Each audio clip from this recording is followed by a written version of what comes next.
नमस्कार, मी वर्षा सावंत. स्वागत आहे आपले लोकशाही भारत न्यूज मध्ये.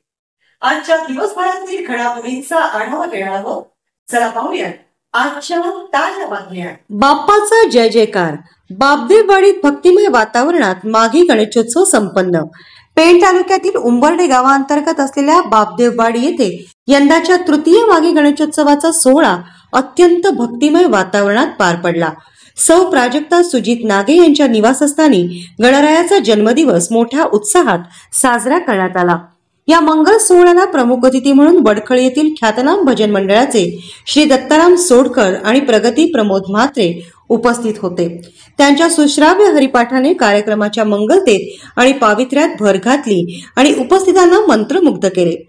पत्रकार सूरज नागे यांचे ज्येष्ठ बंधू सुजित नागे यांच्या पुढाकाराने प्रतिवर्षाच्या परंपरेला अनुसरून यंदाही माघी गणेशोत्सवाचे आयोजन करण्यात आले होते. या आनंद सोहळ्याला सुजाता सीताराम नागे, विनोद करमत, वैभव करमत, संजय सोनकर, लक्ष्मण साळुंके, श्रीधर मनवटकर, वैभव सोनकर, प्रगती प्रमोद म्हात्रे, दीपक सोडकर तसेच आजी आजोबांची व इतर मान्यवरांची उपस्थिती लाभली. भक्तिरसात न्हाऊन निघालेले वातावरण, सुमधुर भजनांचा नाद आणि भाविकांचा उदंड उत्साह, त्यामुळे हा तृतीय माघी गणेशोत्सव एक संस्मरणीय सोहळा ठरला. आजच YouTube वर लोकशाही भारत न्यूजला सबस्क्राईब करा आणि बेल आयकॉन दाबायला विसरू नका.